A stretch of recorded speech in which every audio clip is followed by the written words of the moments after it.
నమస్తే. ప్రస్తుతం మనతో పాటు సీనియర్ జర్నలిస్ట్ భరద్వాజ్ ఉన్నారు. ఆయనతో మాట్లాడదాం. నమస్తే సార్. నమస్తే సార్, తమిళనాడులో ఒక చిన్న గ్రామంలో కల్తీ సారా తాగి ఫస్ట్ 2 చనిపోతే పోలీసులు పట్టించుకోలేదని, మళ్ళీ అదే సాగుకొచ్చి కొంతమంది తాగి చనిపోయారు అని చెప్పేసి ఒక ఆరోపణ ఉంది. అండ్ అది కూడా చాలా వార్తలు వస్తున్నాయి. దీనిపైన సినీ రంగం కూడా మాట్లాడుతున్నారు, కానీ ప్రభుత్వం ఇంకా దాన్ని చెల్లించడం లేదు అని చెప్పేసి వార్తలు వస్తున్నాయి. అసలు ఏం జరుగుతుందంటారు సార్? అంటే అన్నా డిఎంకే నిన్న సభలో గొడవ చేశారు, వాకౌట్ చేశారు దీనికి సంబంధించి. అయితే 57 మంది మరణించారు కల్తీ సారా తాగే అనేది ఇష్యూ అక్కడ. అంటే దాదాపు 200 మంది హాస్పిటలైజ్ అయ్యారు. 200 పైన. అంటే ఒక అంత్యక్రియలకు పాల్గొనడానికి వెళ్ళి చాలా ప్రాంతాల్లో ఒక కల్చర్ ఉంటుంది. ఆ కల్చర్ ఏంటంటే అంత్యక్రియలు పూర్తయిన తర్వాత శ్మశానంలోనే తాగేస్తారు, తాగి బయటకు వస్తారు. ఇది ఒక కల్చర్ చాలా చోట్ల ఉంది. ఇక్కడ తెలంగాణ, ఆంధ్ర ప్రాంతాల్లో కూడా కొన్ని గ్రామాల్లో ఉంది. అది కొన్ని కులాల్లో చాలా పర్టికులర్గా పాటిస్తారు దాన్ని. అదే ధోరణి అక్కడ ఉంది. ఆ కల్చర్ ఉండటం వలనే వాళ్ళు ఆ రోజు అక్కడ వాంటెడ్గా నాటు సారాయే తాగుతారు. ఇక్కడ కూడా అదే చేస్తారు. అయితే మిథనాల్ ఎక్కువగా కలిపి, ఎక్కువ డోసేజ్లో కలిపినటువంటి సారా తాగారు వీళ్ళు. అదే కల్తీ. కల్తీ కావడానికి కారణం అది. సో అది తాగటం వలన చాలామంది అపస్మారక స్థితిలోకి వెళ్ళిపోయారు. హాస్పిటల్లకు తరలించారు వీళ్ళందరినీ. అరెస్టులు జరిగినాయి ఆల్రెడీ. ఎవరెవరు కలిపారు, అసలు ఎవరు దాన్ని పట్టుకొచ్చారు, ఎక్కడ కలిపారు దగ్గర నుంచి పోలీసులు అయితే దర్యాప్తు చేస్తున్నారు. దాదాపు 25 మంది దాకా ఇప్పటికే అదుపులోకి వెళ్ళారు, పోలీసుల అదుపులోకి. కలెక్టర్లకి కూడా ఆయన స్టాలిన్ చాలా తీవ్రంగా వార్నింగ్లు ఇచ్చాడు. ఈ విషయాన్ని ఆషామాషిగా తీసుకుని వదిలిపెట్టకండి, కొంచెం సీరియస్గా తీసుకోండి, దీన్ని ప్రతిపక్షం ఇష్యూగా మార్చేటువంటి ప్రమాదం ఉంది. అంటే ఇక్కడ ప్రభుత్వానికి సంబంధించినటువంటి ల్యాప్సెస్ ఎందుకు దాన్ని బలంగా క్లెయిమ్ చేయలేని పరిస్థితిలో అవతల వాళ్ళు ఉన్నారంటే, ఇది పూర్తిగా పర్సనల్గా జరిగినటువంటి ఒక కార్యక్రమం. ఒక మనిషి చనిపోయాడు, దాని తాలూకా అంత్యక్రియలు జరిగినాయి, వాళ్లే సరఫరా చేశారు, వాళ్లే తీసుకొచ్చారు ఆ సారా. తీసుకొచ్చి దానిలో వీళ్ళు మిథనాల్ని కొంచెం ఎక్కువ డోసేజ్లో కలపడం వలన జరిగిన ప్రమాదం ఇది. ఈ కలిపిన వాళ్ళు వీళ్ళందరూ కూడా, అంటే ఇదేదో ప్రభుత్వ కార్యక్రమంగా జరగలేదు ఒకటి. రెండోది, వాళ్ళు పట్టుకురావటం కూడా వాళ్ళు ఇంటర్నల్గా చేసుకుంటారు. చాలా చోట్ల తయారీ ఉంటుంది, చాలా గ్రామాల్లో తయారీ చేసేటువంటి వాళ్ళు ఉంటారు. వీళ్ళ మీద ఒక కన్నేసి ఉంచాలి గవర్నమెంట్. అది ప్రభుత్వం నుంచి జరిగినటువంటి పొరపాటు, పర్టికులర్గా పోలీస్ డిపార్ట్మెంట్ నుంచి, ఆబ్కారీ డిపార్ట్మెంట్ నుంచి జరిగినటువంటి లోపం. కాన్షియస్గా ఉండాలి, కాన్షియస్గా ఉండి. అయితే ఇక్కడ ఏమవుతుందంటే ఈ కల్చరల్ ప్రాబ్లం కూడా అరైజ్ అవుతుంది ఒక్కొక్కసారి. వీళ్ళ మీద దాడి చేస్తే ఈ సారా బట్టీలు పెడతారు. ఈ సారా బట్టీలు పెట్టినప్పుడు వాళ్ళ మీదకి పెడితే అది ట్రెడిషనల్ ప్రాబ్లంగా మార్చే అవకాశం కూడా ఉంటుంది. అందుకని పోలీసులు కొన్ని సందర్భాల్లో వదిలేస్తారు, చూసి జాగ్రత్తలు చెప్పి వెళ్ళిపోతారు వాళ్ళు. ఎక్సైజ్ డిపార్ట్మెంట్ వాళ్ళు, లేకపోతే ఈ ఆబ్కారీ శాఖ వాళ్ళు కూడా అదే పద్ధతిలో వ్యవహరిస్తారు. వ్యవహరించడం వలన ఒక్కొక్కసారి ఇలాంటి పరిస్థితి అదుపు తప్పే విషయం జరుగుతుంది. ఆ మధ్య విజయవాడలో మల్లాది విష్ణు గారికి చెందినటువంటి ఒక వైన్ షాప్, అది వైన్ షాపులోనే అక్కడ తాగి చనిపోయారు చాలామంది, అక్కడే పడిపోయి. అది కూడా చాలా పెద్ద ఇష్యూ అయింది.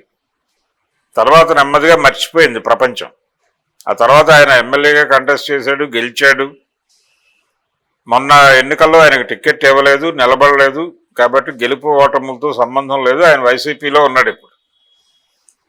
ఇలాంటి సంఘటనలు జరిగినప్పుడల్లా రియాక్ట్ అవుతారు. రియాక్ట్ అయ్యి ఆ తర్వాత మర్చిపోతారు, ఎవరు పట్టించుకోరు. ఇది ఇక్కడికి వచ్చేసరికి ఈ కేసు తమిళనాడులో ఇప్పుడు జరుగుతున్నటువంటి కల్తీ సారా వివాదానికి సంబంధించి అయితే చాలా సీరియస్గా పట్టించుకోవాల్సిన ఇష్యూ ఇది. అంటే ఎవరి పర్సనల్ లెవెల్లో వాళ్ళు కలిపేసుకోవటం అనేది ప్రమాదకరం. కనీసం దాన్ని ఏది ఏ పర్సంటేజ్లో కలుపుతున్నారనే పర్యవేక్షణ అయినా ఉండాలి. కల్చర్ని కాపాడగలి, కల్చర్ని ఇబ్బంది పెట్టకూడదు అని అనుకున్నప్పుడు వాళ్ళకి ఫ్రీ హ్యాండ్ ఇవ్వకుండా కొంచెం ఎవరైనా ఉండి చూసి ఆర్గనైజ్ చేసుకునే పరిస్థితి ఉంటే ఇలాంటివి జరగవు. ఇలాంటివి జరిగే అవకాశం ఉంది అనే అనుకుని దిగాలి రంగంలోకి అధికారులు. కానీ వదిలేస్తారు, వీళ్ళు ఫ్రీ హ్యాండ్ ఇచ్చేసి వదిలేస్తారు. ఇవి జరిగినప్పుడు అదేదో చేతులు కాలేక ఆకులు పట్టుకున్నట్టుగా తయారవుతుంది పరిస్థితి.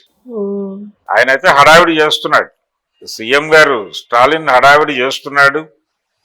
చాలా మందిని ప్రస్తుతానికి అదుపులోకి తీసుకున్నారు, జరుగుతోంది. కానీ ఈ నిరసనలు ఇవన్నీ కూడా ఒక వారం 10 రోజుల్లో మళ్ళీ చల్లారిపోతాయి. చల్లారిపోయి మళ్ళీ యాజ్ ఇట్ ఈజ్గా ఇలాగే జరుగుతుంది. ఇలాంటి సంఘటన జరిగినప్పుడు మాత్రమే స్పందించటము, అప్పుడు మాత్రమే హడావిడి చేయటం మానేసి దీన్ని ఈ జరిగిన ఇన్సిడెంట్ ఎందుకు జరిగింది, ఎందుకు ల్యాప్సెస్ ఉంది, ఎందుకు పట్టించుకోలేదు అంటే ఫ్రీ హ్యాండ్ ఇచ్చాము మనము అనేది వాళ్ళకే తెలుసు, వాళ్ళకి అర్థమైంది ఆ విషయం ఆల్రెడీ. ఈ ఫ్రీ హ్యాండ్ ఇవ్వడం కరెక్ట్ కాదు. కొన్ని సందర్భాల్లో వాళ్ళ సాంప్రదాయానుసారంగా వాళ్ళు ఏదో ఒక తయారీ చేసుకునేటువంటి కార్యక్రమం మొదలు పెడతారు. పెట్టినప్పటికీ అది పెట్టుకోవడం తప్పని అనకూడదు. అలా చేయటం తప్పు అంటే కనుక కల్చరల్ ఇష్యూగా మారుతుంది. అది చేయకుండా వాళ్ళకి ఆ అవకాశం ఇచ్చి ఏమేం కలుపుతున్నారు, ఏ మోతాదులో కలుపుతున్నారు అనే దానికి ఒక పర్యవేక్షణ ఉండాలి అక్కడ. అది ఉంటే ఇలాంటి ప్రమాదాలు జరగవు. అది దానికి సంబంధించిన చర్యలు గనక తీసుకుంటే సరిపోతుంది. ఆయన ఈ అరెస్టులు చేయటము లేకపోతే వాళ్ళని తీసుకెళ్ళి అంటే ప్రజలలో దీని మీద వచ్చిన కోపాన్ని చల్లార్చడం కోసం అందులో ఒక 5-6 చెదక్కొట్టేసి లేకపోతే 2-3 ఎన్కౌంటర్ చేసి చంపేసి ఆ లెవెల్ దాకా ఆలోచిస్తుంది గవర్నమెంట్. ఏ గవర్నమెంట్ అయినా అది చేస్తుంది. మన దగ్గర అభయ లాంటి, నిర్భయ లాంటి ఇన్సిడెంట్లు జరిగినప్పుడు ప్రభుత్వాలన్నీ కూడా ప్రజలలో పెళ్ళుబుకిన ఆగ్రహాన్ని సంతుష్టిపరచటం కోసం వాళ్ళని ఎన్కౌంటర్ చేసి చంపేసి విషయాన్ని క్లోజ్ చేస్తారు. ఇలాంటి ప్రమాదం దాకా తీసుకెళ్ళకూడదు విషయాన్ని. ముందు తనని తాను రివ్యూ చేసుకుని ఆ పరిస్థితి రాకుండా ఉండటానికి ఏం చేయాలి అనేది అధికార యంత్రాంగం అప్రమత్తంగా ఉండి పర్టికులర్గా ఇలాంటి కాంప్లెక్సిటీ, జటిలమైనటువంటి సంక్లిష్టమైన వ్యవహారాల దగ్గర ఎలా నడుచుకోవాలి అనేది వాళ్ళు ఒక కోడ్ ఆఫ్ ఇది పెట్టుకోవాలి. ఎలా బిహేవ్ చేయాలి, మనం ఎలా ప్రవర్తించాలి, ఎలా హ్యాండిల్ చేయాలి ఇలాంటివి అనేది.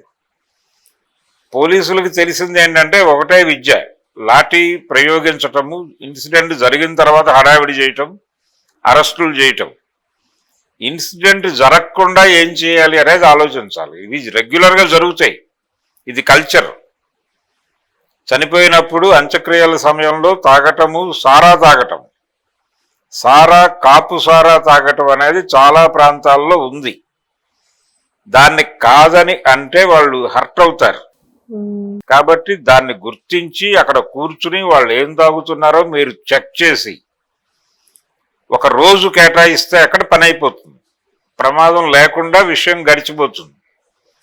అది వదిలిపెట్టేస్తే ఇలా మొత్తం రాష్ట్రం అంతా ప్రోగ్రాం కింద మారుతుంది. అందుకని ప్రతి విషయాన్ని రాష్ట్ర కార్యక్రమం కింద మార్చకుండా ఉన్నటువంటి సిబ్బంది దాని మీద దృష్టి పెట్టి పనిచేస్తే ఇలాంటివి జరగవు. అంతే. Okay sir, thank you.